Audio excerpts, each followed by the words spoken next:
Students, we will discuss about the important news. First news is regarding the Kolkata के perspective से है। Students, Kolkata के अंदर जो डॉक्टर्स हैं उनके द्वारा कंटिन्यूस जो प्रोटेस्ट है वो किया गया है। आप देखिए कि उनके द्वारा जो न्यू कंडीशंस हैं उनको रखा गया गवर्नमेंट से टॉक करने के रिगार्डिंग में।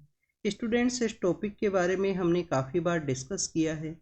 आप देखिए कि सुप्रीम कोर्ट के द्वारा डॉक्टर्स को कहा गया था कि आपके द्वारा जो प्रोटेस्ट है उसको स्टॉप किया जाए।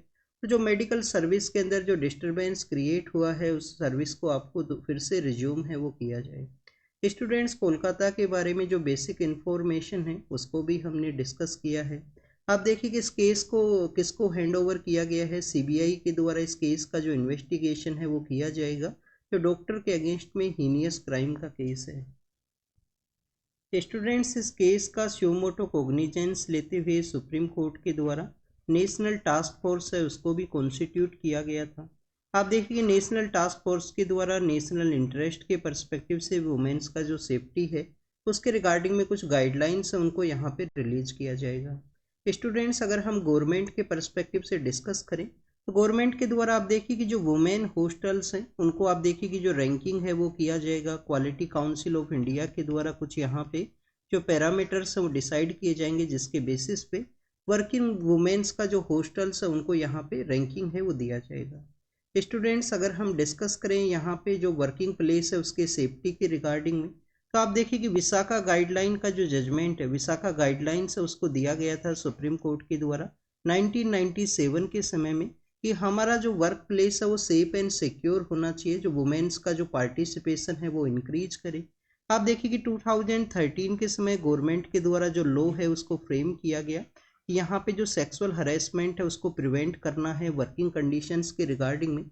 और उसी एक्ट के थ्रू में आपको जो इंटरनल कंप्लेंट कमेटी है, अगर 10 मेंबर्स से ज़्यादा किसी ऑर्गेनाइजेशन के अंदर लोग वर्क करते हैं तो वहाँ पे इंटरनल कंप्लेंट कमेटी है उसको कॉन्स्टिट्यूट किया जाएगा।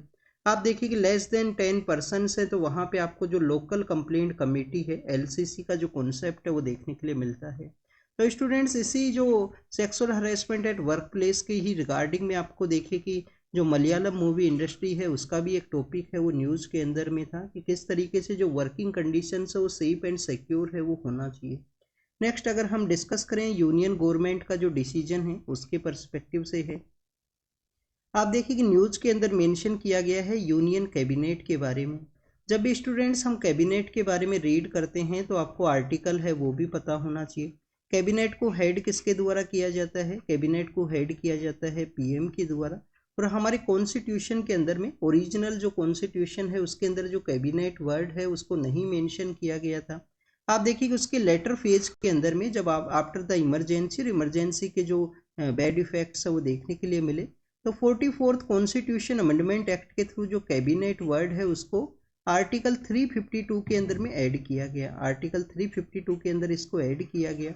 और आप देखिए कि वहाँ पे बताया गया है कि जब भी पीएम के द्वारा कैबिनेट को हेड किया जाएगा, बट पीएम के द्वारा जो भी डिसीजन लेना है कैबिनेट से यहाँ पे कंसल्ट करना है, जो भी प्रेसिडेंट को रिकमेंड करना है। क्योंकि आप देखिए कि जब इमरजेंसी को इम्पोज किया गया था 1975 के समय में, तो कैबिनेट से जो कंसल्टेशन है वो नहीं किया गया था उस दौरान में।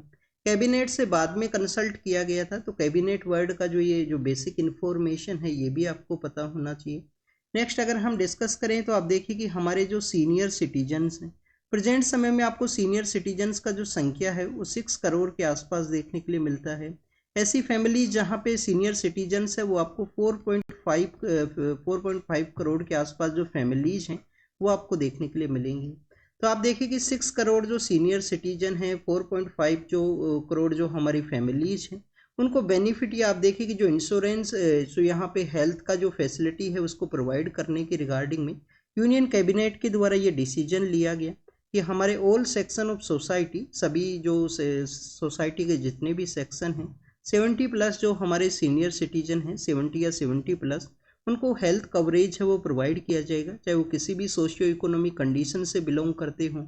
कोई भी उनका जो इकोनॉमी यहाँ पे जो इनकम का जो पर्सपेक्टिव है उसको नहीं कैलकुलेट किया गया है, किसी भी तरीके के सोशियो इकोनॉमिक कंडीशन से हैं उनको हेल्थ कवरेज है वो प्रोवाइड किया जाएगा। आप देखिए कि जो हेल्थ कवरेज का उनको जो बेनिफिट मिलेगा, हेल्थ कवरेज का जो बेनिफिट मिलेगा और प्रधानमंत्री जन आरोग्य योजना के अंदर में आपको देखने के लिए मिलेगा जो हमारा प्रधानमंत्री जन आरोग्य योजना है, आयुष्मान भारत प्रधानमंत्री जन आरोग्य योजना, उसके थ्रू ये जो हेल्थ का जो कवरेज है वो देखने के लिए मिलता है। अगर हम हेल्थ कवरेज के पर्सपेक्टिव से डिस्कस करें तो आप देखिए कि प्रधानमंत्री जन आरोग्य योजना वर्ल्ड का one of the largest public funded health का जो एश्योरेंस कवरेज है वो आपको देखने के लिए मिलता है। 5 लाख पर फैमिली का जो हेल्थ कवरेज है वो उसके अंदर प्रोवाइड किया जाता है to secondary and tertiary health care service के रिगार्डिंग में। अब ये भी आपको पता होना चाहिए, प्रधानमंत्री जन आरोग्य योजना के थ्रू जो हेल्थ कवरेज जो प्रोवाइड किया जाता है सेकेंडरी हेल्थ का जो सेक्टर है, सेकेंडरी एंड टर्सरी। अब आप देखिए कि आपसे क्वेश्चन पूछ लिया जाएगा क्या प्राइमरी जो हेल्थ सेंटर्स हैं वहाँ पे जो हेल्थ का जो कवरेज है वो भी हमारे प्रधानमंत्री जन आरोग्य योजना के थ्रू कवर किया जाता है, तो प्राइमरी आपको नहीं देखने के लिए मिलेगा। आयुष्मान भारत के बारे में जब हम रीड करते हैं तो आप देखिए कि हेल्थ एंड वेलनेस सेंटर्स हैं, उनका जो इस्टेब्लिशमेंट है जिनका कि रिसेंटली नेम भी चेंज किया गया था, आरोग्य मंदिर के रूप से शायद उनका नेम चेंज किया गया था। तो आप देखिए कि वो जो हेल्थ एंड वेलनेस सेंटर्स का जो इस्टेब्लिशमेंट है वो प्राइमरी हेल्थ सेंटर्स के ही रिगार्डिंग में है। प्राइमरी सेंटर्स के बारे में जब भी हम डिस्कस करते हैं तो एक कन्वेंशन है प्राइमरी हेल्थ सेंटर्स का, क्या अल्मा आटा कन्वेंशन है जो प्राइमरी हेल्थ सेंटर के रिगार्डिंग में है। तो ये आपको रीड करना है, कमेंट सेक्शन के अंदर बता देना आप ये कि जो प्राइमरी हेल्थ सेंटर्स के रिगार्डिंग में जो कन्वेंशन है उसका क्या नेम है। नेक्स्ट अगर हम बात करें स्टूडेंट्स, एक आई ड्रॉप के बारे में है, आई के रिगार्डिंग में एक ड्रग है। बेसिकली इसका क्लेम किया गया था आई ड्रॉप के द्वारा कि जब आप इसका यूज करोगे तो आप जो ग्लासेस को यूज करते हो, ग्लासेस को यूज करने का जो ज़रूरत है वो नहीं रहेगा। जो हमारा ड्रग सेक्टर के रिगार्डिंग में जो CDSCO नाम का जो ऑर्गेनाइजेशन है, central drug standard and control organisation, central drug standard and control organisation, आप देखिए कि CDSCO के द्वारा बेसिकली इस ड्रग का जो क्लिनिकल ट्रायल्स के जो रूल्स हैं 2019 के, कि कोई भी मिसलीडिंग एडवर्टाइजमेंट है वो नहीं होना चाहिए, कोई भी इस तरीके का जो एडवर्टाइजमेंट है वो मिसलीडिंग नहीं होना चाहिए। जैसे कि आप देखिए कि UPSC के भी कोचिंग सेक्टर के अंदर में हमारा जो कंज्यूमर प्रोटेक्शन अथॉरिटी है उसके द्वारा काफ़ी सारी कोचिंग्स के ऊपर में जो फाइन है वो लगाया जाता है, जैसे लास्ट ईयर भी लगाया गया था, अभी रिसेंटली भी एक कोचिंग इंस्टीट्यूट के ऊपर लगाया गया था। उसका मेन रीज़न क्या है, कोई भी यहाँ पे मिसलीडिंग क्लेम है वो किया जाए कि आपका जो प्रीलिम्स का एग्ज़ाम है वो गारंटेड प्रीलिम्स हम क्लियर करवाएंगे, वो डिपेंड करता है कि आपने कितना हार्डवर्क किया है, किस तरीके से आपने गो थ्रू किए हो बुक्स के थ्रू में। नेक्स्ट अगर हम इसके बारे में डिस्कस करें तो आप देखिए कि 2019 के जो क्लिनिकल ट्रायल्स रूल्स हैं, किसी भी तरीके का मिसलीडिंग एडवर्टाइजमेंट नहीं होना चाहिए मार्केट को कैप्चर करने की रिगार्डिंग में। तो CDSCO के द्वारा बेसिकली जो यहाँ पे ये अलाउ किया गया था उस आई ड्रॉप को, जो उसका जो यहाँ पे क्लियरेंस है उसको रोक लिया गया है, उनको अलाउ नहीं किया गया है। बेसिकली उनके जो क्लेम्स है उनको फॉल्स बताया गया है। कंपनी के द्वारा कहा गया कि हम कोर्ट के अंदर अप्रोच करेंगे, वो हमारे एग्जाम के पर्पज से नहीं इम्पोर्टेंट है। 2019 के ये जो रूल्स हैं वो आपको पता होना चाहिए, मिसलीडिंग एडवर्टाइजमेंट नहीं होना चाहिए। नेक्स्ट अगर हम डिस्कस करें स्टूडेंट्स, पोलार बियर्स का जो कैपिटल है उसके बारे में है। आप देखिए कि पोलार बियर्स का जो प्रेजेंस है ये आपको कनाडा का जो नॉर्दर्न पार्ट है, कनाडा का जो नॉर्दर्न पार्ट है वहाँ पे देखने के लिए मिलता है। आप देखिए कि कनाडा के वहाँ पे एक लेक है, लेक का नाम है विनीपेग लेक। विनीपेग लेक है, विनीपेग लेक के नॉर्दर्न पार्ट के अंदर एक जगह है विक्टोरिया, हडसन बे के पास में एक जगह है, जगह का नाम क्या है स्टूडेंट्स, विक्टोरिया। सॉरी, जगह का जो नाम है वो है स्टूडेंट चर्चिल, जगह का जो नाम है वो है चर्चिल। विक्टोरिया वहाँ पे एक जगह है, अभी हम जोग्राफिकल लोकेशन को डिस्कस करेंगे। तो स्टूडेंट जो चर्चिल नाम का जो टाउन है जहाँ पे पोलार बियर्स का जो प्रेजेंस देखने के लिए मिलता है, क्लाइमेट चेंज के क्या क्या वहाँ पे जो चैलेंजेस हो सकते हैं उसको देखते हुए वहाँ के लोगों के द्वारा चर्चिल जो यहाँ पे जो टाउन है उसके अंदर प्रिपेयर किया गया है। तो ऑलरेडी प्रिपेयर्डनेस आपको देखने के लिए मिलेगा कि सेल्फ अवेयर हैं पर्सन्स कि पोलार बियर को कोई इम्पैक्ट ना हो, पोलार बियर का जो क्लाइमेट चेंज है उसकी वजह से इम्पैक्ट ना क्रिएट हो। अब हम यहाँ पे आप देखिए कि नॉर्दर्न अमेरिका के या स्पेशली जो कनाडा के एरिया के कुछ जोग्राफिकल जो मैपिंग है उसको हम प्रैक्टिस करते हैं। स्टूडेंट्स अगर हम नॉर्दर्न अमेरिका का जो मैपिंग है उसको प्रैक्टिस करें तो सपोज कीजिए यहाँ पे, सपोज कीजिए ये USA है, सपोज कीजिए ये यूनाइटेड स्टेट ऑफ अमेरिका है, स्टूडेंट्स यहाँ पे आपको क्या देखने के लिए मिलता है, यहाँ पे आपको ग्रीनलैंड है वो देखने के लिए मिलेगा। आप देखिए कि ग्रीनलैंड है। ग्रीनलैंड बेसिकली यहाँ पे जो यूएसए को, जो नॉर्दर्न अमेरिका को हम जब भी रीड करते हैं तो उसी के साथ में रीड करेंगे। बट आप देखिए कि जो ग्रीनलैंड है वो नॉर्दर्न अमेरिका का जो जो ग्रीनलैंड है उसका जो कंट्री है, ग्रीनलैंड तो बेसिकली एक आइलैंड है, बट किस कंट्री का यहाँ पे डोमिनेशन है, किस कंट्री के अंडर में ये आपको देखने के लिए मिलेगा, उसका नाम है डेनमार्क। ये डेनमार्क के अंडर में है। तो डेनमार्क किसका पार्ट है, डेनमार्क आपको देखने के लिए मिलता है यूरोप का। जब भी हम यूरोप को रीड करते हैं तो डेनमार्क को रीड करते हैं। आप देखिए ग्रीनलैंड के सदर्न पार्ट के अंदर सिचुएटेड है आइसलैंड। ग्रीनलैंड का जो सदर्न पार्ट है वो यहाँ पे सिचुएटेड है आइसलैंड, ग्रीनलैंड। और आप देखिए आइसलैंड के यहाँ से एक स्ट्रेट है वो पास करता है। कंट्री का नाम याद रखना, डेनमार्क के अंडर में है ग्रीनलैंड। तो यहाँ से जो स्ट्रेट पास करेगा उस स्ट्रेट का नाम है डेनमार्क स्ट्रेट। इस स्ट्रेट का जो नेम है वो क्या है, डेनमार्क स्ट्रेट। स्ट्रेट का नाम है डेनमार्क स्ट्रेट।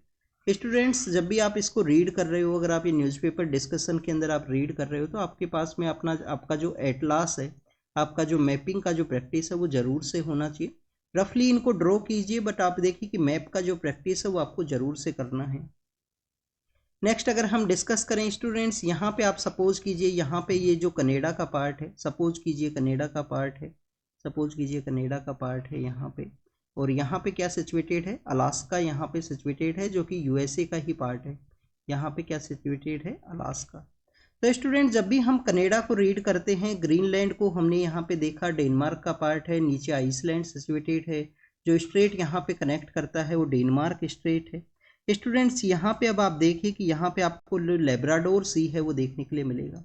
हो सकता है कि मैप थोड़ा सा यहाँ पे रॉन्ग हो, थोड़ा सा यहाँ पे जो मैप है वो रॉन्ग हो बेसिकली, बट आप सपोज कीजिए इस तरीके से, यहाँ पे लेब्राडोर, यहाँ पे आपको देखने के लिए मिलेगा लेब्राडोर सी।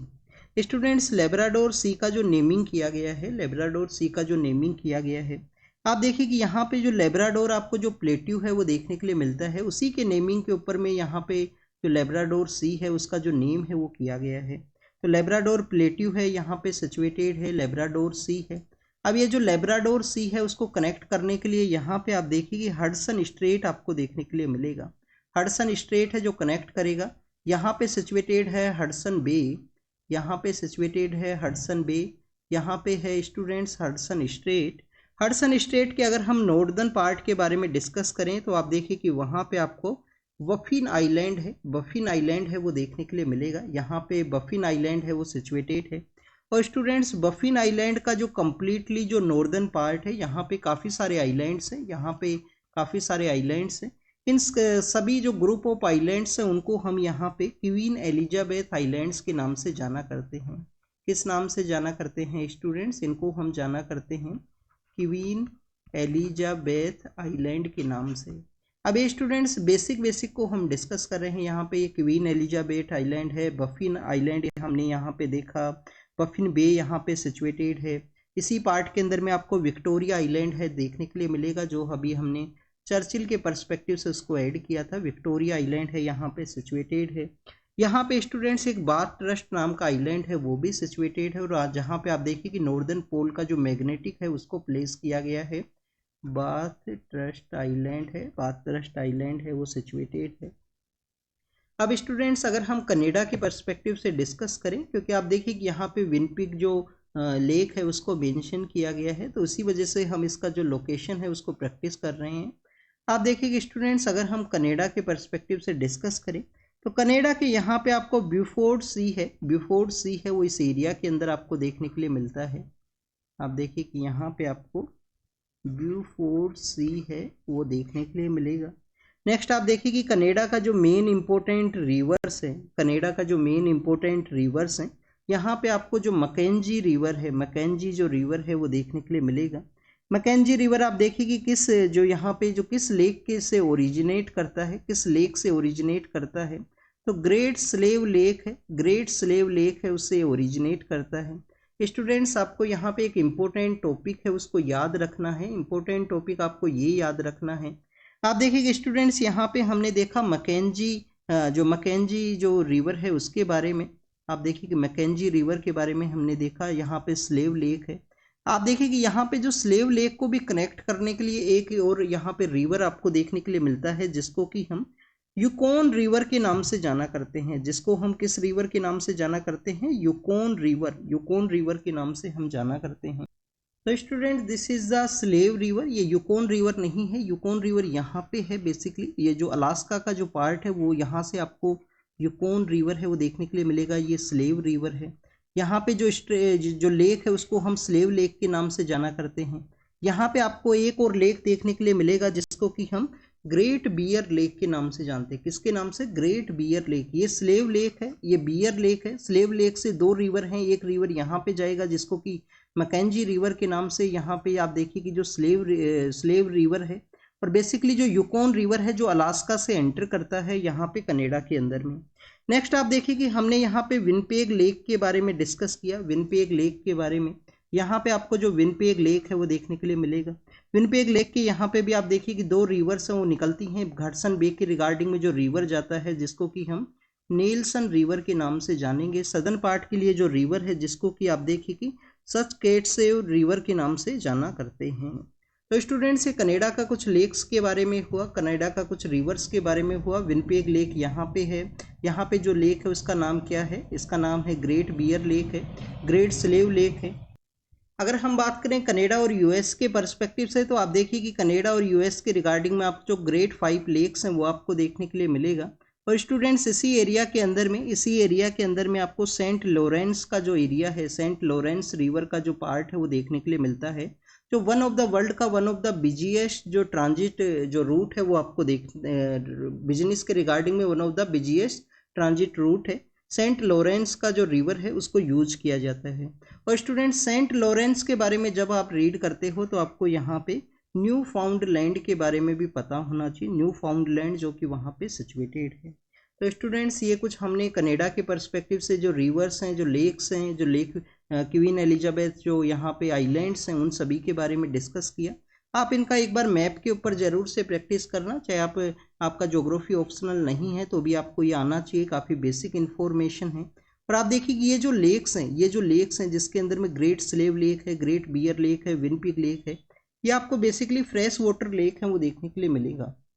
अब अगर हम डिस्कस करें स्टूडेंट्स अलास्का के पर्सपेक्टिव से, अब आप देखिए कि सपोज कीजिए अलास्का है, सपोज कीजिए अलास्का है, यहाँ पे आपको यूएसए का पार्ट देखने के लिए मिलेगा। तो यहाँ पे आप देखिए कि काफ़ी स्मॉल जो आइलैंड्स है वो सिचुएटेड हैं जिसको कि हम अलेक्जेंडर आर्किपेलागो के नाम से जाना करते हैं, अलेक्जेंडर आर्किपेलागो के नाम से जाना करते हैं। कौन सा रिवर है जो कि कनाडा और अलास्का के थ्रू फ्लो किया करता है? आप देखिए कि यूकोन रिवर है, यूकोन रिवर है। अब आपको अलास्का के यहाँ पे एक लिटिल बिट आप देखिए कि एक पेनिनसुला है वो देखने के लिए मिलता है जिसको कि हम सी वर्ड पेनिनसुला के नाम से जानते हैं। किसके नाम से? सी वर्ड पेनिनसुला। जब आप इंटरनेशनल डेट लाइन को रीड करोगे तो आपको एक यहाँ पे जो डिफ्लेक्शन है वो देखने के लिए मिलता है। वो आप देखिए कि जो इंटरनेशनल डेट लाइन है वो इसी सी वर्ड पेनिनसुला से उस समय क्रॉस करता है। सी वर्ड पेनिनसुला के बारे में हमने देखा। अगर हम मैप यहाँ पे बॉर्डर के बारे में डिस्कस करें, अलास्का आप देखिए कि किसका टेरिटरी है? अलास्का आपको यूएस का टेरिटरी देखने के लिए मिलेगा। आप देखिए यहाँ पे जो 141 वेस्ट है उसके द्वारा बेसिकली यहाँ पे जो बॉर्डर है उसको क्रिएट किया जाता है USA and Canada and that Alaska का। तो स्टूडेंट्स, ये कुछ बेसिक इंफॉर्मेशन है जिसको कि हमने डिस्कस किया। लेब्राडोर सी से रिलेटेड जो बेसिक इंफॉर्मेशन हमने स्टार्ट किया था, ग्रीन आइलैंड है यहाँ पे आइसलैंड है, तो इन सभी को एक बार अपने एटलास के अंदर जरूर से प्रैक्टिस करना। नेक्स्ट अगर हम डिस्कस करें स्टूडेंट्स डिकम्पोजर के बारे में है। आप देखिए कि हमारा जो दिल्ली का जो गवर्नमेंट है उनके द्वारा दिल्ली के जो एग्रीकल्चर एरिया हैं, क्योंकि हमारा जो कैपिटल है वो भी कम्प्लीटली आप देखिए कि अर्बनाइजेशन नहीं है, उसके भी जो आउटर एरियाज है वहाँ पे आपको एग्रीकल्चर का जो प्रैक्टिस है वो भी देखने के लिए मिलता है। तो दिल्ली का जो गवर्नमेंट है उनके द्वारा बायोडिकम्पोजर है उसको यहाँ पे स्प्रे किया गया है फ्री ऑफ कॉस्ट के रूप से। जो फार्म एरियाज है वहाँ पे, जो नजफगढ़ का एरिया है दिल्ली के अंदर में, वहाँ पे आपको जो खेत है एग्रीकल्चर का जो प्रैक्टिस है वो भी आपको देखने के लिए मिलेगा आउटसाइड दिल्ली के अंदर में। बायोडिकम्पोजर बेसिकली आप देखिए कि क्यों इसको स्प्रे किया गया है।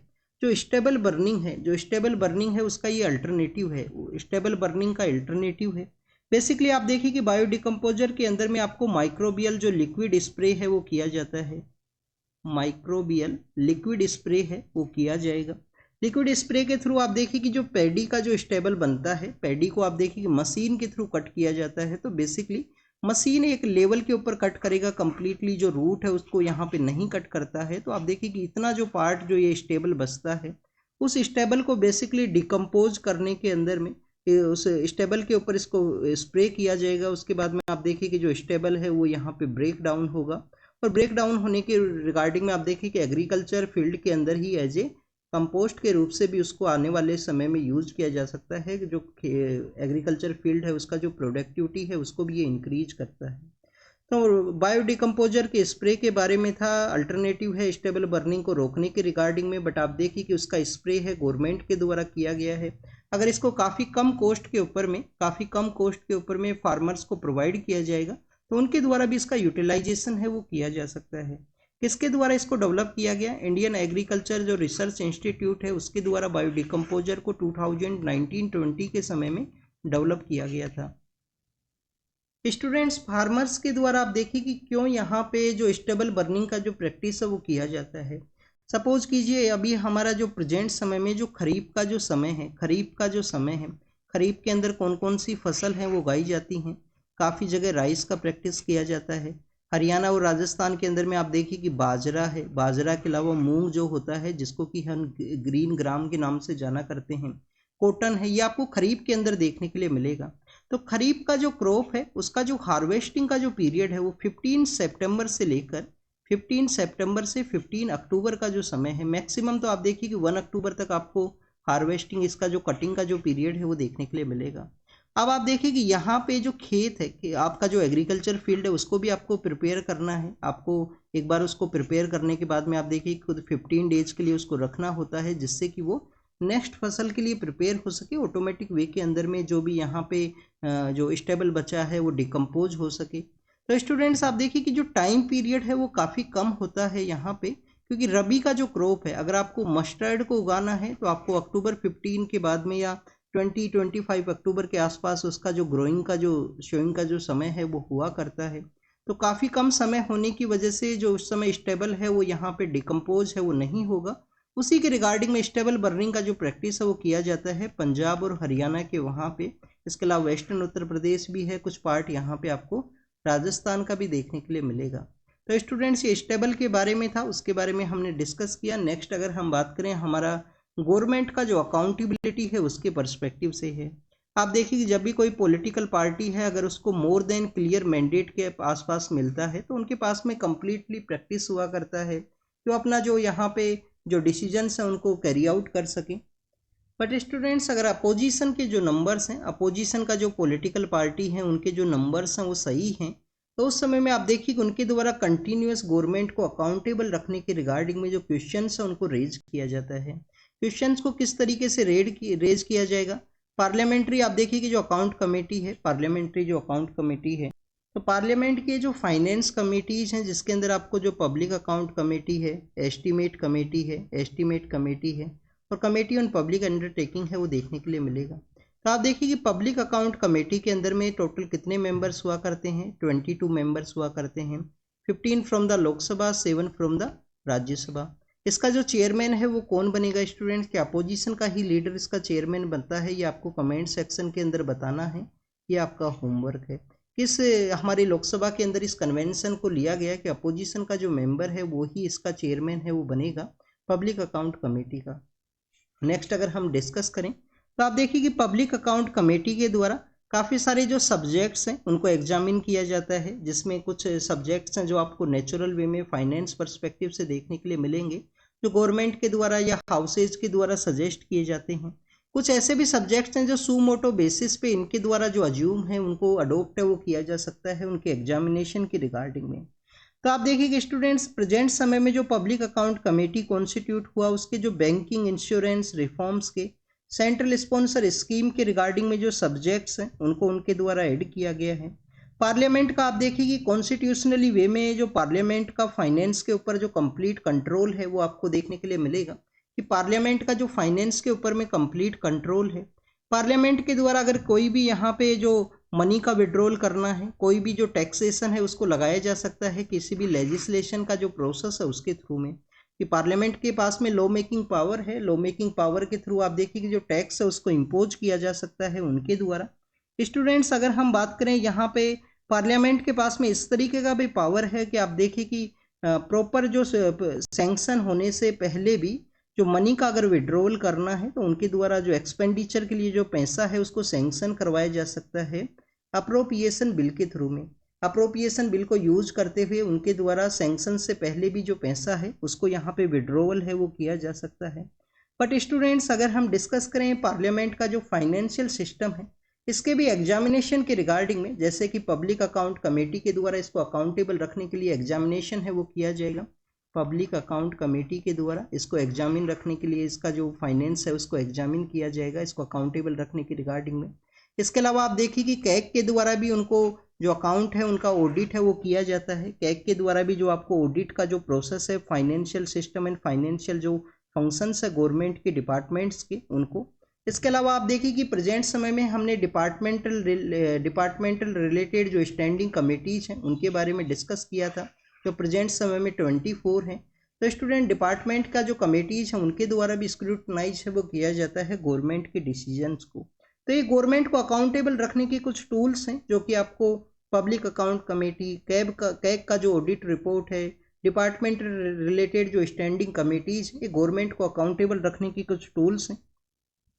आप देखिए कि जो कैग का जितना भी रिपोर्ट है, कैग के द्वारा जो रिपोर्ट कैग के द्वारा रिपोर्ट किसको सबमिट की जाती है। काफ़ी बार आपसे एक क्वेश्चन पूछ लिया जाएगा, आपको ये इसका एग्जैक्ट आंसर पता होना चाहिए कि जो कंट्रोलर एंड ऑडिटर जनरल है उसके द्वारा जो रिपोर्ट्स यहाँ पे सबमिट की जाती हैं वो प्रेसिडेंट को की जाएंगी। और आप देखिए कि प्रेसिडेंट फिर उस मिनिस्टर को देंगे, मिनिस्टर के द्वारा पार्लियामेंट के अंदर लेट डाउन किया जाएगा या प्रेसिडेंट के द्वारा पार्लियामेंट को यहाँ पे हैंड ओवर की जाती हैं। तो आप देखिए कि जो रिपोर्ट सबमिट करता है कैग वो प्रेसिडेंट को करता है, ना कि यहाँ पे किसी भी एक मिनिस्टर को। कुछ दिन पहले आपसे एक क्वेश्चन पूछा गया था, मैक्सिमम बच्चों ने इसको इनकरेक्ट किया था, तो केयरफुली वे में आपको रीड करने का जरूरत है कि कैग रिपोर्ट है वो किसको सबमिट करता है। नेक्स्ट अगर हम बात करें स्टूडेंट्स, यहाँ पे एक जो basically department related study, public account committee, इन सभी के बारे में हमने देखा कि एग्जीक्यूटिव को अकाउंटेबल रखने के ये टूल्स हैं।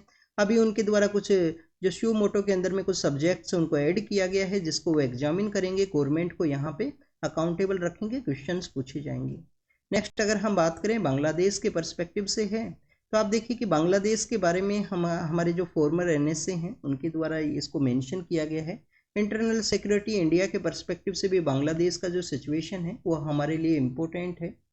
तो स्टूडेंट्स बांग्लादेश में इस तरीके का जो पॉलिटिकल अनस्टेबिलिटी का जो सिचुएशन है वो क्यों क्रिएट हुआ। हमारा एक स्टेबल आपको फ्रेंडली नाइबर कंट्री है वो देखने के लिए मिलता था। अब आप देखिए कि प्रेजेंट समय में वन ऑफ द प्रॉब्लमस्टिक जो स्टेट है वो इंडिया के रिगार्डिंग में आपको देखने के लिए मिलेगा। तो स्टूडेंट्स आप देखिए कि वहाँ पे एक कोटा सिस्टम हुआ करता था। कोटा सिस्टम के अंदर में जो फ्रीडम फाइटर्स हैं, जो बांग्लादेश लिबरेशन वॉर के समय जिन पर्सनस के द्वारा पार्टिसिपेट किया गया था, तो उन पर्सनस को यहाँ पे कुछ रिजर्वेशन है वो ग्रांट किया गया था।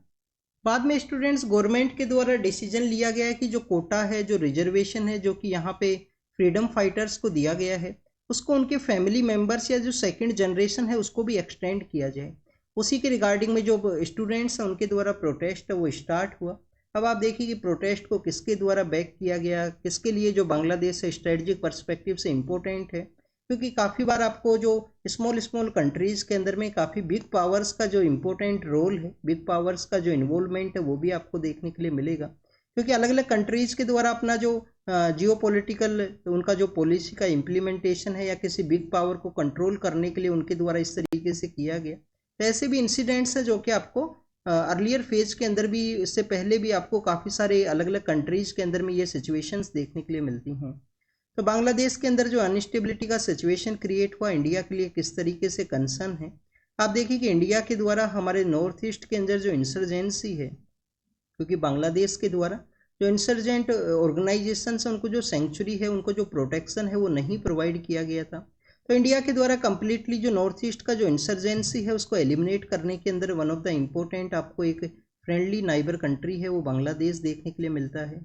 इंडिया के साथ में अच्छे से रिलेशन थे, कनेक्टिविटी को बूस्ट किया गया था। तो आप देखिए कि यहाँ पे जो एडिटर हैं उनके द्वारा कुछ बेसिकली सजेस्ट किया गया है कि हमारे नॉर्थ ईस्ट के अंदर जो मिलिटेंसी है, मिलिटेंसी के अंदर में आप देखिए बांग्लादेश का सेंचुरी नहीं था, बट यहाँ पे अब ये जो ग्रुप्स हैं, जैसे कि उल्फा नाम का ग्रुप है, उल्फा नाम का ग्रुप है, मिजो नेशनल फ्रंट है, एनएससीएन नाम का जो ग्रुप है, ये अपने आप को रीग्रुपिंग कर सकते हैं, फिर से उस बांग्लादेश का जो होस्टाइल कंडीशन है उसको एंटी इंडिया जो सेंटीमेंट्स है उसके लिए यूज किया जा सकता है। स्टूडेंट्स, इसके अलावा यहाँ पे डिस्कस ये किया गया है कि म्यांमार का जो रोहिंग्या है, रोहिंग्या का जो क्राइसिस है, जो यहाँ पे इलीगल माइग्रेशन है, आप देखिए कि इंडिया के अंदर भी काफ़ी सारे ऐसे लोग हैं जो इलीगल वे में आपको देखने के लिए मिलेंगे।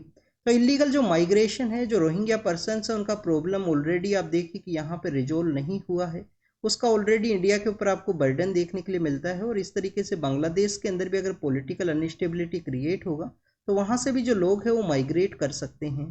तो स्टूडेंट्स, सेकंड कंसर्न है यहाँ पे इलीगल माइग्रेशन के रिगार्डिंग में जो इंडिया के रिसोर्सेज के ऊपर इम्पैक्ट कर सकता है। फर्स्ट आप देखिए कि हमने देखा कि हमारे मिलिटेंसी के बारे में है। थर्ड, इंडिया का जो बे ऑफ बंगाल के रीजन के अंदर साउथ ईस्ट एशियन कंट्रीज के साथ में जो कनेक्टिविटी था, एक कंप्लीट ब्लॉक है जो स्टेबल था, पॉलिटिकल वहाँ पे स्टेबिलिटी थी, तो उसके रिगार्डिंग में भी जो कंसर्न्स है वो यहाँ पे रेज हुए हैं। तो ऐसे 2-3 पॉइंट्स के बारे में यहाँ पे डिस्कस किया गया। आप देखिए कि बांग्लादेश का जो पॉलिटिकल लीडर हैं जो इंडिया के लिए आ गए थे, उनके द्वारा एक स्टेटमेंट भी दिया गया था कि वहाँ पे एक आइलैंड है जिसको कि एक बिग पावर कंट्री के द्वारा जो कैप्चर है वो करना चाहते थे, वो बे ऑफ बंगाल के अंदर सिचुएटेड है।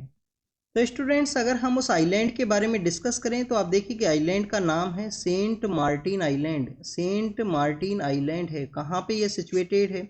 बांग्लादेश का जब आप मैप को देखोगे तो आप देखिए कि यहाँ पे आपको जो कोक्स बाजार है, जो सदर्न टिप है, यहाँ पे कोक्स बाजार है, जो कि बेसिकली रोहिंग्या जो क्राइसिस है, रोहिंग्या के जो क्राइसिस के जो पर्सन है उनको रखा जाता है, रोहिंग्या के जो कैंप्स है वहाँ पे सिचुएटेड है। एक कोक्स बाजार है, एक यहाँ पे आइलैंड को डेवलप किया गया है जिसको कि हम भाषण 4 आइलैंड के नाम से जानते हैं। तो कोक्स बाजार का ही जो बे ऑफ बंगाल का नियर बाई एरिया है जहाँ पे ये सेंट मार्टिन आइलैंड है वो सिचुएटेड है। जो फॉर्मर वहाँ पे पॉलिटिकल लीडर हैं उनके द्वारा एलिगेशंस लगाए गए थे कि बिग पावर कंट्रीज हैं, बे ऑफ बंगाल के रीजन के अंदर अपना बेस को सेटअप करने के लिए सेंट मार्टिन आइलैंड है उसको टेक ओवर करना चाहते थे। उन्हीं के द्वारा जो पॉलिटिकल अनस्टेबिलिटी है उसको क्रिएट किया गया है। तो स्टूडेंट्स, ये बांग्लादेश के बारे में था। सेंट मार्टिन आइलैंड है वो जरूर से याद रखना। कोक्स बाजार और भाषण 4 आइलैंड, भाषण 4 जो आइलैंड है और कोक्स बाजार नाम की जो जगह है उसको भी आप याद रखना। बांग्लादेश के बारे में जब भी हम रीड करते हैं तो मॉडर्न इंडियन हिस्ट्री के अंदर में आपको एक जो इम्पोर्टेंट इवेंट देखने के लिए मिलेगा कि 1929 के समय में जो आप देखिए कि चिटगांव नाम की एक जगह हुआ करती थी, मास्टर सूर्य सेन वहाँ से हुआ करते थे, जिनके मूवमेंट के अंदर में काफ़ी सारी जो महिलाएं हैं, काफ़ी सारी जो वुमेन एक्टिविस्ट हैं, उनका रोल आपको देखने के लिए मिलेगा। तो चिटगांव से मास्टर सूर्य सेन के द्वारा एक दिन के लिए या कुछ दिनों के लिए जो चिटगांव है उसको ब्रिटिश अथॉरिटीज से 1929 के समय फ्री है वो करवाया गया था कुछ देर के लिए। जैसे कि आप देखिए कि हम पैरेलल गवर्नमेंट के बारे में रीड करते हैं क्विट इंडिया मूवमेंट के समय में कि बलिया नाम की जो जगह है, बलिया कहाँ पे है? Eastern part of Uttar Pradesh के अंदर है बलिया। बलिया के अंदर में आप देखिए कि कैसे चिट्टू पांडे के द्वारा उसको कुछ समय के लिए जो पैरेलल गवर्नमेंट है उसको सेटअप किया गया था क्विट इंडिया मूवमेंट के समय में। तो ये बांग्लादेश के बारे में था। नेक्स्ट अगर हम बात करें फाइनेंशियल डिसेंट्रलाइजेशन के बारे में है, यहाँ पे वेनेजुएला के बारे में है। लोकेशन के पर्सपेक्टिव से हम डिस्कस करेंगे अभी लैटिन अमेरिका का जो लोकेशन है, जोग्राफिकल मैपिंग है उसके बारे में। बट उससे पहले ये एडिटोरियल देखिए कि चाइना के बारे में है कि चाइना के अंदर जो सिटी लेवल के ऊपर जो गवर्नमेंट है, सिटी लेवल के ऊपर जो गवर्नमेंट है उसके द्वारा 51% का जो डिवोल्यूशन है, 51% का जो फाइनेंशियल एक्टिविटीज है उनको किया जाता है। इंडिया के अंदर अगर हम इसको डिस्कस करें तो आप देखिए कि सिटी लेवल के ऊपर जो एक्सपेंडिचर है वो 3% आपको इंडिया का जो सिटी लेवल का जो गवर्नमेंट है उसका देखने के लिए मिलता है। तो चाइनीज़ का जो डिसेंट्रलाइजेशन का जो प्रोसेस है वो कम्प्लीटली आप देखिए कंपेटिबल देखने के लिए मिलता है। इंडिया के द्वारा भी इसको डिस्कस किया गया कि इंडियन पीएम के द्वारा कहा गया कि जो हमारे स्टेट्स हैं एक दूसरे के साथ में कम्पीट करें, जिसको कि कम्पिटिटिव फेडरलिज्म का जो पार्ट है वो बताया गया था कि स्टेट्स भी एक दूसरे के साथ में कम्पीट करें और सेंटर और स्टेट भी एक दूसरे के साथ में इन्वेस्टमेंट, न्यू इंफ्रास्ट्रक्चर उनके रिगार्डिंग में जो कम्पीट है वो यहाँ पे किया जाए। तो स्टूडेंट्स, उसी के रिगार्डिंग में डिस्कशन यही है कि क्या फाइनेंशियल डिसेंट्रलाइजेशन जो चाइना के अंदर कैरेक्टरिस्टिक फीचर है, क्या इंडिया के अंदर भी फाइनेंशियल डिसेंट्रलाइजेशन करना चाहिए। आप देखिए कि हमारे जो urban areas, urban local body हैं, जो हमारे पंचायती राज इंस्टीट्यूशंस हैं जो 3 टायर आपको अलग अलग सेक्टर्स के अंदर देखने के लिए मिलेगा।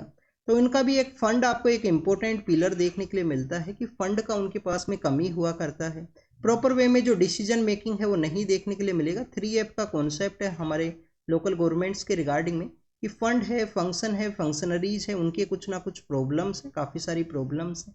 नेक्स्ट अगर हम बात करें तो वेनेजुएला के बारे में कुछ पॉइंट्स हैं, बस यहाँ पे ये डिसेंट्रलाइजेशन का एक पॉइंट था जिसको कि बताया गया है, चाइना के साथ में कंपेयर किया गया है, लोड्स ऑफ डाटा है जो एग्जाम के पर्पज़ से आप लॉन्ग टर्म के बेसिस पे आप देखिए एग्जाम आप 1 ईयर बाद में या हो सकता है 2 ईयर बाद में आपको आपका अगर मिस फॉर्च्यून है, लक फेवर नहीं करता है तो 2 साल बाद में आपको देने का मौका मिलेगा।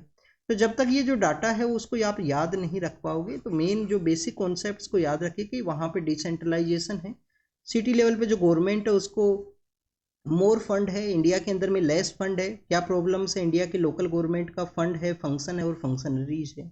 वेनेजुएला के बारे में है, वेनेजुएला के बारे में अगर हम डिस्कस करें, अभी आप वेनेजुएला का जोग्राफिकल मैपिंग का भी प्रैक्टिस करेंगे। वेनेजुएला के वहाँ पे आप देखिए कि क्या प्रॉब्लम हुआ है। वेनेजुएला के वहाँ पे इलेक्शंस कंडक्ट हुए। एक तो आप देखिए कि वेनेजुएला आपको ऑयल रिच कंट्री है वो देखने के लिए मिलता है कि सबसे ज़्यादा जो ऑयल का जो प्रोडक्शन है वो वेनेजुएला के वहाँ से किया जाएगा। ओपेक नाम का जो ऑर्गेनाइजेशन है, organisation of petroleum export countries का जो ऑर्गेनाइजेशन है उसको इस्टेब्लिश करने वाला उसका जो फाउंडिंग मेंबर है वो भी आपको वेनेजुएला ही देखने के लिए मिलेगा। स्टूडेंट्स वेनेजुएला के वहाँ पे वेस्टर्न पावर कंट्रीज जैसे कि यूएसए है उसके द्वारा सैंक्शंस लगाए गए हैं। इकोनॉमिक डिक्लाइनिंग सिचुएशन के अंदर है, पॉवर्टी काफ़ी ज़्यादा है, हाइपर रेट ऑफ इन्फ्लेशन है, वो भी आपको वेनेजुएला के वहाँ पे देखने के लिए मिलेगा। इसके अलावा आप देखिए कि ब्राज़ील है, चिली है, कोलंबिया है जो इसके नाइबर कंट्रीज हैं, इसके कॉन्टिनेंट के भी कंट्रीज हैं, उनके द्वारा यहाँ पे जो फुल रिजल्ट्स हैं, इलेक्शन के जो फुल रिजल्ट्स हैं उनको आप यहाँ पे डिक्लेयर कीजिए। कैसे आपने जो विक्ट्री है उसको अचीव किया, क्या ट्रांसपेरेंट मैनर में आपने इलेक्शंस कंडक्ट करवाए हैं, नहीं उन कंट्रीज़ के द्वारा भी जो सैंक्शन है वो लगाया जा सकता है। अब ये वेनेजुएला के बारे में हुआ कि वहाँ पे जो पॉलिटिकल लीडर हैं उनके द्वारा इलेक्शंस कंडक्ट हुए थे और आप देखिए कि उसी का ही कुछ मेंशन किया गया है। सेम ऐसा सिमिलर न्यूज़ आप देखिए कि ब्राज़ील के पर्सपेक्टिव से भी है। ब्राज़ील के रिगार्डिंग में भी मेंशन किया गया है कि ब्राज़ील के जो फॉर्मर जो पॉलिटिकल लीडर हैं उनका जब यहाँ पे इलेक्शंस हुए थे तो उसके अंदर कुछ वायलेशंस किए गए हैं। उनका डिजिटल सेक्टर के अंदर में आप देखिए कि उनका एक बेसिकली जो आईटी सेल हुआ करता था उनका, उसके द्वारा उनके जो रोल है, उनका जो इन्वॉल्वमेंट है इलेक्शन प्रोसेस के रिगार्डिंग में, उसी को देखते हुए ब्राज़ील के कोर्ट के द्वारा जो ट्विटर है, जो एक्स है, उसको वहाँ पे सस्पेंड किया गया है क्योंकि ट्विटर और एक्स के द्वारा वहाँ पे जो लीगल रिप्रेजेंटेटिव है उसको अपॉइंट है वो नहीं किया था। तो आप देखिए ब्राज़ील और वेनेजुएला का जो लोकेशन है उसके पर्सपेक्टिव से अब हम यहाँ पे डिस्कस करेंगे। तो स्टूडेंट्स सबसे पहले आप देखिए कि जब भी हम डिस्कस करते हैं वेनेजुएला के बारे में या ब्राज़ील के बारे में, एक तो आपको जो लोकेशन है वो ज़रूर से पता होना चाहिए। स्टूडेंट्स यहाँ पे सपोज कीजिए यहाँ पे वेनेजुएला है वो सिचुएटेड है लैटिन अमेरिका में। आप यहाँ पे सॉरी स्टूडेंट्स सपोज कीजिए लैटिन अमेरिका है, तो यहाँ पे ये वेनेजुएला सिचुएटेड है। वेनेजुएला के नियर बाई एरियाज़ के अंदर में 3 कंट्री हैं जिनका आपको नाम यहाँ पे पता होना चाहिए। इस कंट्री का नाम क्या है? गुयाना इस कंट्री का नाम है। इस कंट्री का नाम क्या है? सूरीनाम इस कंट्री का नाम है। और यहाँ पे आप देखिए कि फ्रेंच गुयाना है वो आपको देखने के लिए मिलेगा। किसके साथ अपना एरिया शेयर करते हैं? कौन सा यहाँ पे वाटर बॉडी है जिसके साथ एरिया शेयर करेंगे? तो आप देखिए कि वाटर बॉडी आपको देखने के लिए मिलेगा अटलांटिक ओशियन के साथ में। वेनेजुएला के यहाँ पे हम रीड करते हैं काफ़ी बार ट्रिनिडेड एंड टोबाको नाम के जो आइलैंड्स हैं जो कि कैरिबियन का पार्ट मानते हैं, पोर्ट ऑफ स्पेन भी वहाँ पे सिचुएटेड है। अब ये वेनेजुएला के बारे में हमने रीड किया, वेनेजुएला के बारे में हमने देखा। ओपेक का आप देखिए कि फाउंडिंग कंट्री है, तो ओपेक का फाउंडिंग कंट्री है, ऑयल रिच कंट्री है। ऑयल का जो प्रोडक्शन है वो कहाँ पे हुआ करता है? वेनेजुएला के वहाँ पे। तो स्टूडेंट्स वेनेजुएला के वहाँ पे आपको गल्फ ऑफ वेनेजुएला है वो देखने के लिए मिलेगा। यहाँ पे आप देखिए कौन सा गल्फ है? गल्फ ऑफ वेनेजुएला है। गल्फ ऑफ वेनेजुएला है जहाँ पे ऑयल का जो प्रोडक्शन है वो काफ़ी बार आपको देखने, वहाँ पे अच्छे लेवल के ऊपर ऑयल का जो प्रोडक्शन है वो देखने के लिए मिलेगा। स्टूडेंट्स अगर हम डिस्कस करें गल्फ ऑफ जो यहाँ पे वेनेजुएला है उसके सदर्न पार्ट के अंदर आप देखिए कि आपको एक लेक है वो देखने के लिए मिलेगा। यहाँ पे आपको एक लेक देखने के लिए मिलेगा। लेक का जो नाम है वो है लेक माराकाइबो। लेक माराकाइबो है जो salt and lagoon water lake है, सोल्टी लेक है, लेगून वाटर लेक है। तो आप देखिए ये यहाँ पे सिचुएटेड है। सपोज कीजिए लैटिन अमेरिका का मैप है, यहाँ पे लेक माराकाइबो है वो सिचुएटेड है। स्टूडेंट्स वेनेजुएला के बारे में जब भी हम रीड करते हैं, एक और आपको जो रिवर है, वो जो इम्पोर्टेंट रिवर है वो आपको देखने के लिए मिलता है। और आप देखिए कि रिवर का नाम है ओरिनाइको। ओरिनाइको जो रिवर है, जो कि आपको अटलांटिक ओशियन है उसके अंदर सिचुएटेड है। किसके अंदर सिचुएटेड है? अटलांटिक ओशियन के अंदर अपना जो वाटर है उसको फ्लो करती है। और आप देखिए ओरिनाइको जो रिवर है उसका फ्लो आपको इस तरीके से देखने के लिए मिलेगा, इस तरीके से देखने के लिए मिलेगा। तो गल्फ ऑफ वेनेजुएला के अंदर में अपने आप का जो वाटर है वो रिलीज नहीं किया जाता है। और यहाँ पे जो कोलंबिया एंड वेनेजुएला है, उनका जो बाउंड्री है वो क्रिएट करेगा। बट आप देखिए कि वेनेजुएला एंड कोलंबिया का जो बाउंड्री है वो क्रिएट किया जाता है रिवर ओरेनाइको के द्वारा। बट यहाँ पे जो रिवर है वो कोलंबिया का जो पार्ट है वो नहीं है। नेक्स्ट अगर हम बात करें स्टूडेंट्स रिवर ओरेनाइको के ऊपर ही आप देखिए कि जो इस रिवर सिस्टम के ऊपर ही आपको एक जो वाटरफॉल है एंजल्स फॉल जो आपको देखने के लिए मिलेगा। कौन सा फॉल है? एंजल्स फॉल है, जो इसी के ऊपर सिचुएटेड है। अगर हम रिवर के बारे में डिस्कस करें कि किस रिवर के ऊपर वो सिचुएटेड है, तो बेसिकली जो फॉल है वो सिचुएटेड है चर्न नाम का एक नदी है उसके ऊपर में। चर्न नाम का एक रिवर है जो कि वेनेजुएला के थ्रू ही फ्लो करता है। वेनेजुएला का नाइबर कंट्री कौन सा है? नाइबर कंट्री आपको गुयेना देखने के लिए मिलेगा। सूरी नाम है। सूरी नाम के अलावा अगर हम यहाँ पे नेक्स्ट डिस्कस करें तो फ्रेंच गुयेना है। फ्रेंच गुयेना यहाँ पे आपको देखने के लिए मिलता है। तो आप देखिए कि रिसेंटली यहाँ पे डिस्प्यूट भी था गुयेना एंड वेनेजुएला के रिगार्डिंग में, एक आपको जो डिस्प्यूट है वो भी देखने के लिए मिलता है। एंजल्स फॉल्स किस रिवर सिस्टम के ऊपर सिचुएटेड है? रिवर का नाम आपको पता होना चाहिए। रिवर ओरिनोको नाम का जो नदी है उसके ऊपर ये सिचुएटेड है। और ओरिनोको रिवर अपना जो वाटर है वो कहाँ पे रिलीज करता है? ओरिनोको जो माउंट है अटलांटिक ओशियन के अंदर, ओरिनोको माउंट है, वहाँ पे अपना वाटर को रिलीज किया जाता है, ना कि गल्फ ऑफ वेनेजुएला के वहाँ पे। गल्फ ऑफ वेनेजुएला के वहाँ पे जो सदर्न पार्ट के अंदर में कौन सा जो लेक है वो सिचुएटेड है? लेक मोराकाइबो आपको यहाँ पे देखने के लिए मिलेगा। एटलस के अंदर इन सभी के बारे में प्रैक्टिस करना। अब आप देखिए कि यहाँ पे हम इन 3 कंट्रीज को डिस्कस कर चुके हैं। अब यहाँ पे जो ब्राज़ील है वो सिचुएटेड है। अब ये जो ब्राज़ील है, ब्राज़ील जो है one of the largest country है इस कंप्लीटली जो यहाँ पे लैटिन अमेरिका जो कॉन्टिनेंट है उसका one of the largest country है, वो आपको देखने के लिए मिलेगा। ब्राज़ील के बारे में जब भी हम डिस्कस करते हैं तो कुछ बेसिक जो इन्फॉर्मेशंस हैं वो आपको यहाँ पे पता होना चाहिए। ब्राज़ील के बारे में जो बेसिक इन्फॉर्मेशन आपको ये पता होना चाहिए। आप देखिए कि ब्राज़ील का जो पार्ट है, ये जो ब्राज़ील का जो पार्ट है, यहाँ पे आपको एक जो पेनिनसुला है वो देखने के लिए मिलेगा। बट ब्राज़ील के द्वारा उस पेनिनसुला को पेनिनसुला ना मानते हुए उसको आइलैंड है वो माना जाता है। वर्ल्ड वे में आपको उसको पेनिनसुला के रूप से देखने के लिए मिलेगा। पेनिनसुला का नाम है माराजाओ पेनिनसुला। पेनिनसुला का क्या नाम है? माराजाओ पेनिनसुला। ये आप एटलस के अंदर जरूर से देखिए। नेक्स्ट आप देखिए इस पेनिनसुला के वहाँ से जो रिवर्स हैं वो फ्लो किया करती हैं। एक आपको टिटेनाकस जो रिवर है वो देखने के लिए मिलेगा, एक आपको अमेजन नदी है वो देखने के लिए मिलता है। अब अमेजन के बारे में भी आपको जानकारी होना चाहिए कि 2 नदियां हैं यहाँ से निकलती हैं, 2 नदियां यहाँ से निकलती हैं। एक नदी आपको देखने के लिए मिलता है कि जो नदी है वो निकलती है इक्वाडोर से, जिसको कि हम जानते हैं, इक्वाडोर से जो नदी निकलती है उसको हम जानते हैं नापो के नाम से। इक्वाडोर से जो नदी निकलती है उसको हम किस नाम से जानते हैं? नापो रिवर। और नापो रिवर जब मिलती है, आप देखिए उकाइली नाम की जो नदी है जो कि कहाँ से निकलती है? पेरू से। पेरू से कौन सा नदी निकलता है? उकाइली। उकाइली और नापोज मिलके यहाँ पे अमेजन है उसको क्रिएट करती हैं। अमेजन आपको जो क्रिएशन है वो देखने के लिए मिलता है। One of the largest river है हमारे वर्ल्ड का, one of the largest river है वो आपको अमेजन रिवर है वो देखने के लिए मिलेगा।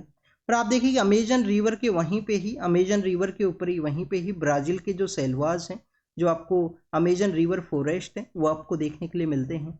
क्या ब्राज़ील के अंदर one of the largest forest हैं? क्या सब वर्ल्ड के सबसे ज़्यादा फॉरेस्ट हैं जो क्या ब्राज़ील के वहाँ पे सिचुएटेड हैं? आप देखिए कि वर्ल्ड का जो फॉरेस्ट रिपोर्ट है वो किसके द्वारा निकाला जाता है? फाओ के द्वारा, फूड एंड एग्रीकल्चर ऑर्गेनाइजेशन, जिसका हेडक्वार्टर कहाँ पे है? क्या रोम इटली के अंदर इसका हेडक्वार्टर है? ये आपका होमवर्क है, कमेंट सेक्शन के अंदर बताना। तो फाओ के द्वारा रिपोर्ट निकाली जाती है, उसके अंदर बताया जाया है कि रसिया के वहाँ पे हाईएस्ट जो आपको फॉरेस्ट एरिया है वो देखने के लिए मिलेगा।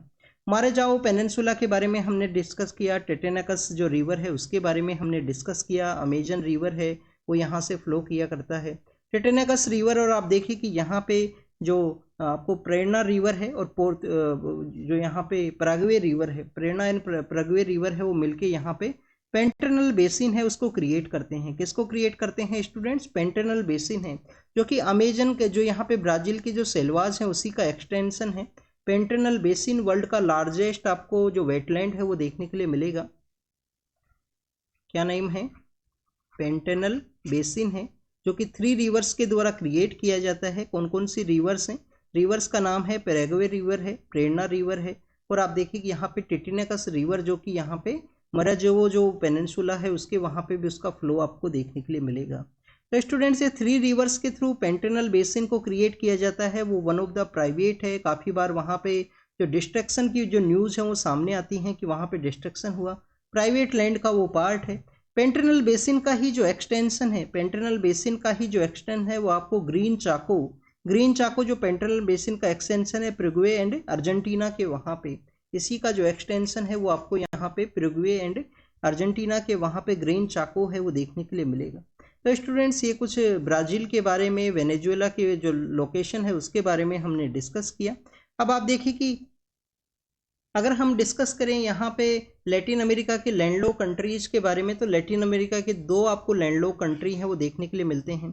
एक आप देखिए कि बोलीविया है एक यहाँ पे लैंडलॉक कंट्री, और अदर जो लैंडलॉक कंट्री है वो पैराग्वे है। पैराग्वे एंड बोलीविया आपको 2 लैंडलॉक कंट्री हैं वो देखने के लिए मिलेंगे लैटिन अमेरिका के वहाँ पे। बाकी मैक्सिमम कंट्रीज उनका जो एरिया है वो आपको ओशियनिक एरिया, कोस्टल एरिया है वो देखने के लिए मिलेगा। अब आपके लिए यहाँ पे एक होमवर्क है। होमवर्क आपके लिए ये है कि जो ट्रॉपिक ऑफ कैप्रिकॉर्न है, जो ट्रॉपिक ऑफ कैप्रिकॉर्न है वो कौन, ट्रॉपिक ऑफ जो हमारा इक्वेटर का जो लाइन है कौन कौन से कंट्रीज के थ्रू पास होता है वहाँ से, ये आपको कमेंट सेक्शन के अंदर ज़रूर से बताना है। जो इक्वेटर का जो लाइन है कौन कौन से कंट्रीज हैं, 4 वो कंट्रीज हैं, उनका नेम आपको कमेंट सेक्शन के अंदर बताना है। ये आपका होमवर्क है। नेक्स्ट अगर हम बात करें सिकल सेल एनीमिया के बारे में है, ये आपको काइली एंड नापो रिवर जिससे मिलकर अमेजन बनता है, इन सभी के बारे में आपको मैप के ऊपर प्रैक्टिस करना है, और नहीं पता है तो भैया इसके बारे में अच्छे से पढ़ाई उढ़ाई कीजिए। नेक्स्ट अगर हम बात करें सिकल सेल एनीमिया के बारे में है, सबसे ज़्यादा आप देखिए कि हमारे पीएम सर के द्वारा 2047 के समय इसको एलिमिनेट करने के बारे में एक मिशन है उसको लॉन्च किया गया कि जो नेशनल सिकल सेल एनीमिया का एलिमिनेशन जो मिशन है 2047 के समय हमको एलिमिनेट करना है। इंडिया आपको सेकंड लार्जेस्ट कंट्री देखने के लिए मिलता है जो इस ट्राइबल बेल्ट्स के अंदर में वन ऑफ द इस जो प्रॉब्लम है, इस हेल्थ इश्यू है उसको कैरी करता है sickle cell anaemia. Main reason क्या है? जेनेटिक अबनॉर्मलिटीज मेन रीजन है। जो मेन आपको ट्राइबल बेल्ट का जो एरिया है हमारा, आप देखिए कि मध्य प्रदेश है, झारखंड है, छत्तीसगढ़ है, उड़ीसा है, कुछ पार्ट महाराष्ट्र का है, जहाँ पे ये जेनेटिकल जो अबनॉर्मलिटीज है जो आपको बच्चों के अंदर भी देखने के लिए मिलती हैं, पेरेंट के थ्रू आप देख बच्चों के अंदर ये स्प्रेड होता है। सिकल सेल चैलेंज है जिसके अंदर में नॉर्मल जो ब्लड सेल हैं, नॉर्मल जब आप ब्लड सेल को यहाँ पे ऑब्जर्व करते हो लेबोरेटरी के अंदर में, तो आपको डिस्क शेप के अंदर में नॉर्मल जो ब्लड सेल है वो डिस्क शेप के अंदर देखने के लिए मिलेगा। बट आप देखिए कि सिकल सेल एनीमिया से अगर इफेक्टेड कोई पर्सन है तो उनका जो यहाँ पे ब्लड सेल है वो बेसिकली डिस्क के अंदर में देखने के लिए मिलता है।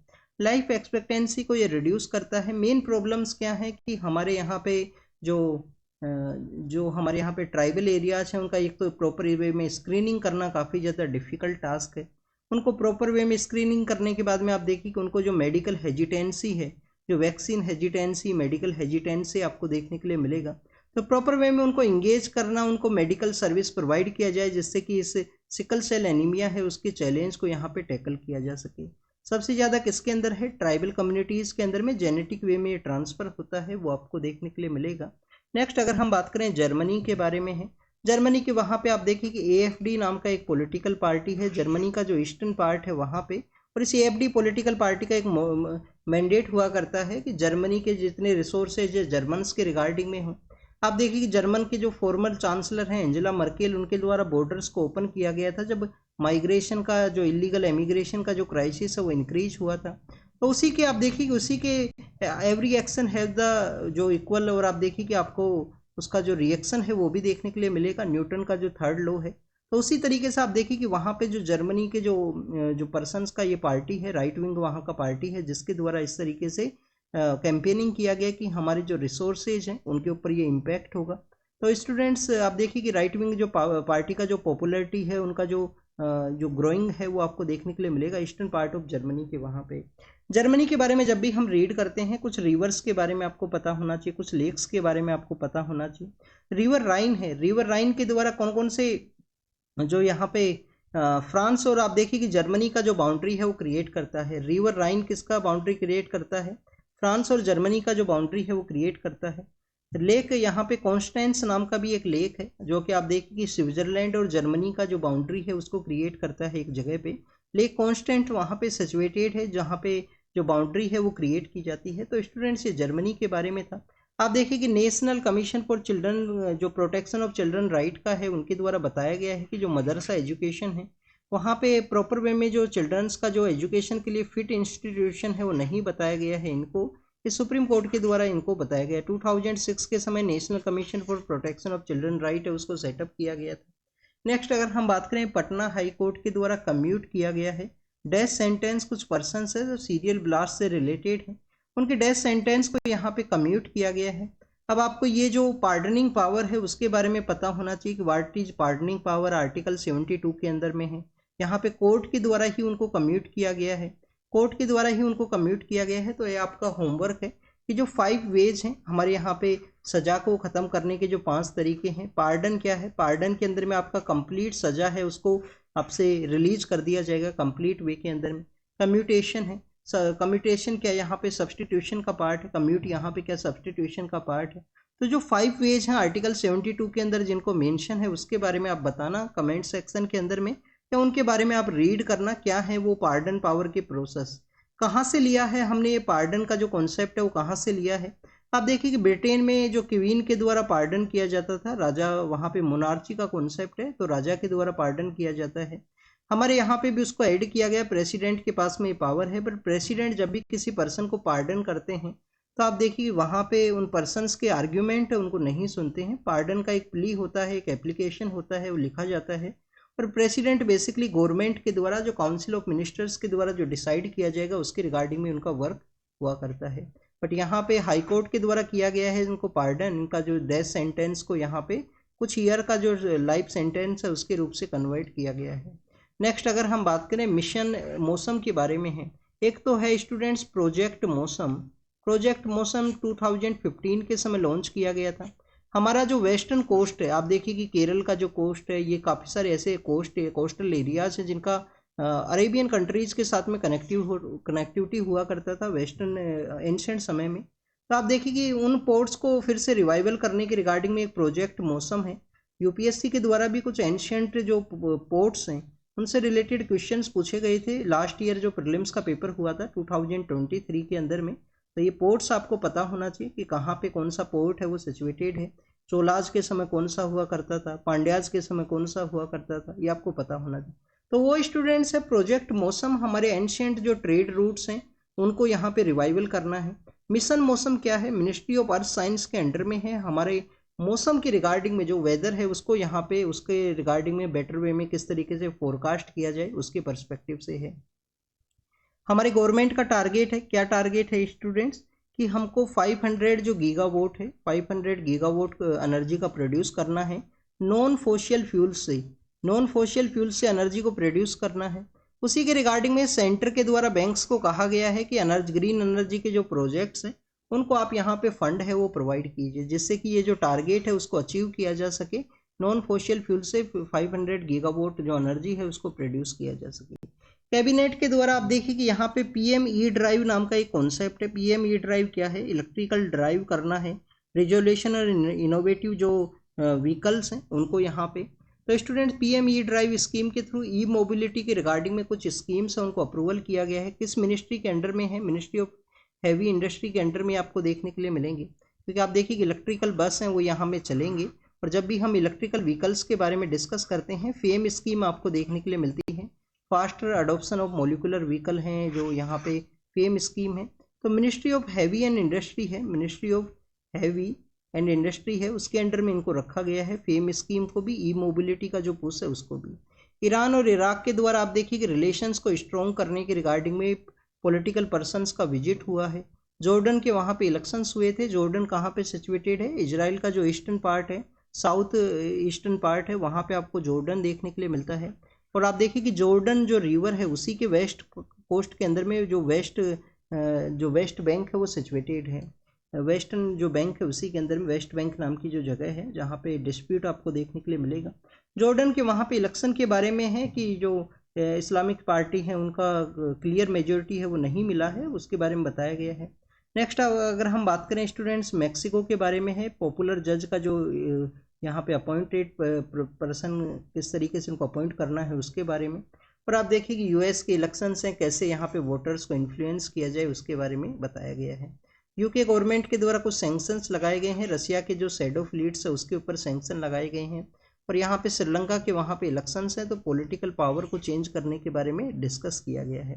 श्रीलंका का जो नॉर्दर्न पार्ट है वहाँ पे कौन सा प्रोविंस सिचुएटेड है? जाफना, जहाँ पे आपको तमिलियन पर्सन्स का पॉपुलेशन देखने के लिए मिलेगा, जिनको कि ब्रिटिश पर्सन्स वो लेके गए थे वहाँ पे टी प्लांटेशन या आप देखिए कि डिफरेंट काइंड ऑफ जो लेबर वर्क्स हैं उनकी रिगार्डिंग में। काफ़ी बार जो डिस्प्यूट भी हुआ करता था, लेटे नाम का एक फोर्स बना था, लेटे नाम का एक फोर्स बना था जिनके द्वारा उस जाफना से आप देखिए कि लिबरेशन ऑफ तमिल टाइगर इलम है जिनको क्रिएट किया गया। वहाँ पे श्रीलंका में सिविल वॉर का सिचुएशन देखने के लिए मिला था उस समय में। तो student, this is all the information related to the today's newspaper. आप इसको रीड कीजिए, रिवाइज कीजिए। लोकेशन आपको प्रैक्टिस करना है अपने एटलास के अंदर में, ये लोकेशन आप प्रैक्टिस करो। जैसे आप देखिए कि हमने न्यू फाउंडलैंड के बारे में डिस्कस किया। न्यू फाउंडलैंड है जो सेंट लॉरेंस का जो ट्रेड रूट है, one of the busiest trade route है। तो आप देखिए कि न्यू फाउंडलैंड के बारे में यूपीएससी के द्वारा काफ़ी बार क्वेश्चंस भी पूछे गए हैं। तो thank you students, thank you very much.